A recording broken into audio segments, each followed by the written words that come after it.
Étude du jour, le Tanya, 16 Adar, 5785, l'écouter à Marim, chapitre 35. En introduction à ce chapitre, il convient de rappeler que le Tanya se fonde sur les termes du verset, car la chose, la Torah et les commandements, est très proche de toi, dans ta bouche et dans ton cœur, pour la faire. Ce verset affirme sans réserve qu'il est proche, aisé, autrement dit, d'accomplir la Torah par le truchement des trois moyens d'expression désignés aussi comme le vêtement de l'âme, que sont la pensée,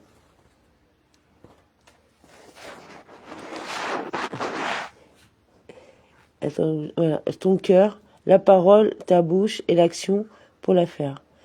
Dans un sens second, l'expression « dans ton cœur » fait aussi référence aux sentiments d'amour et de la crainte de Dieu.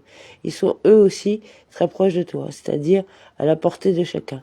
Rabbi Gino Zalman a relevé au chapitre 17 que cette affirmation a été tout simplement contredite par l'expérience. L'amour et la crainte de Dieu dans le sens véritable ne semblent certes pas faciles à acquérir. Il a alors expliqué que la proposition pour la faire établit le sens de celle qui la précède, dans ton cœur, en qualifiant les sentiments auxquels elle renvoie. Quels sont donc les sentiments d'amour et de crainte de Dieu qui sont proches de toi, dans ton cœur? Ce qui mène à faire, c'est-à-dire qui motive l'accomplissement concret des commandements, même si de tels sentiments ne sont pas ressentis dans le cœur comme des émotions révélées. La contemplation intellectuelle de la grandeur de Dieu engendrera une forme intellectuelle d'amour et de crainte de Dieu. Cet amour et cette crainte intellectuelle à leur tour atteindront le cœur, car par nature l'intellect domine le cœur. Aussi le cœur sera-t-il incité à l'accomplissement des commandements. Rabbi Gino Zalman a alors continué en expliquant que même celui qui n'a pas la hauteur spirituelle requise pour une telle contemplation peut parvenir à l'amour et à la crainte de Dieu. Il lui faut révéler l'amour naturel enfui dans son cœur, comme dans le cœur de chaque juif. Cet amour porte également en lui une certaine forme de crainte, celle d'être séparé de Dieu. Il est donc très proche, aisé de servir Dieu dans son cœur, c'est-à-dire avec amour et crainte. Cependant, il apparaît de la formulation du verset, cela est très proche de toi, dans ta bouche et dans ton cœur, pour la faire. Que si l'amour et la crainte de Dieu sont nécessaires, la réalisation concrète des commandements constitue la finalité. Dans les chapitres qui suivent, Rabbi Gino Zalman explique l'élévation de la dimension concrète des commandements par rapport à une dimension qui semblerait plus spirituelle. Il est aussi important de garder présent à l'esprit la définition que Rabbi Gino Zalman a donnée du Benoni. Il est celui qui ne se rend coupable d'aucune faute, tant en action qu'en parole ou en pensée. Le mal intrinsèque de l'âme animale, cependant, demeure dans toute sa vigueur. Il reste capable de faire émerger des désirs interdits dans son cœur. C'est seulement auprès d'une vigilance de tout instant que le Benoni empêche l'expression de ses désirs dans l'action, la parole et la pensée consciente. Pardon. En voici, pour expliquer davantage le mot la soto, pour la faire. La formulation du verset, car la chose est très proche de toi, dans ta bouche et dans ton cœur pour la faire, indique que l'accent est mis sur l'action.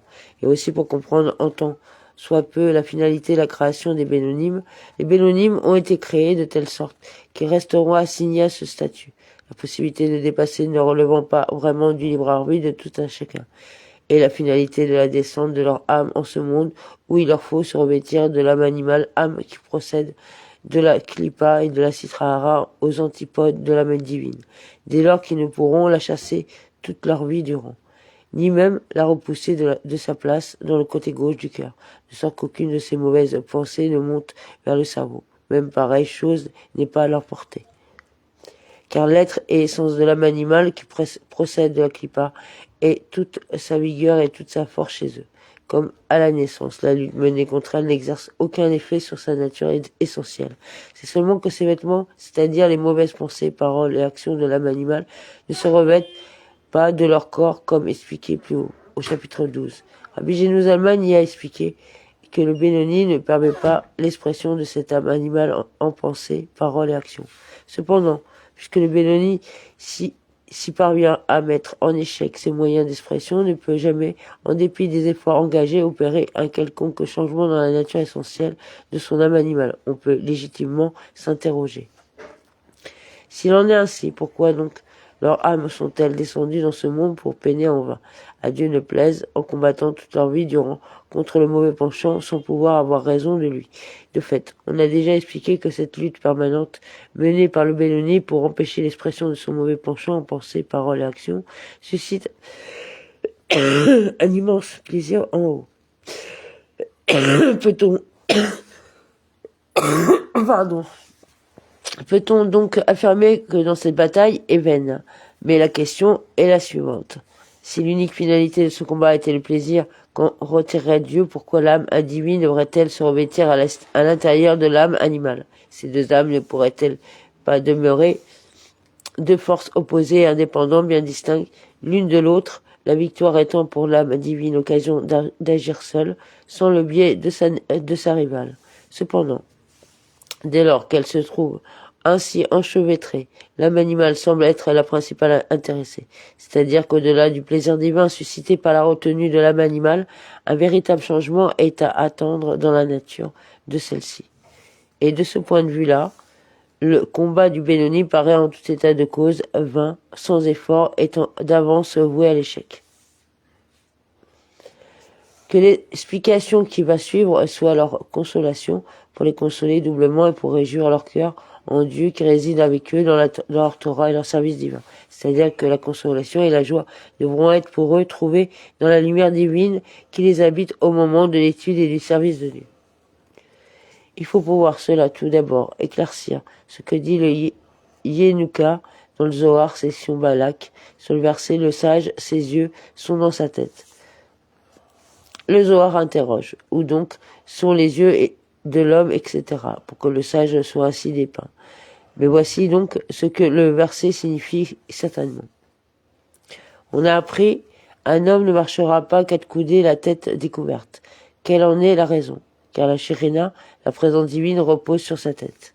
Et c'est pourquoi tout homme sage, ses yeux, c'est-à-dire son centre d'intérêt, et par conséquent sa parole, sont portés dans sa tête, c'est-à-dire sur ceux, la lumière de la Shérina qui repose sur sa tête.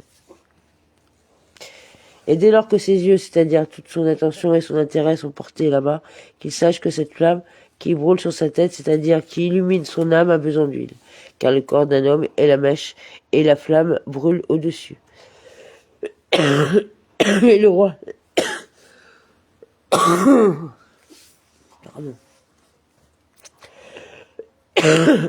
Et le roi Salomon s'est écrié et a dit que l'huile sur ta tête ne manque pas. Car cette flamme qui est sur ta tête a besoin d'huile, ce que sont les bonnes actions. Les bonnes actions accomplies sont l'huile qui maintient la flamme. Et pour cela, le sage a ses yeux dans sa tête. Il se soucie et veille constamment à ce qu'il ne manque jamais d'huile à la flamme. Fin de la citation du Zohar. Amen.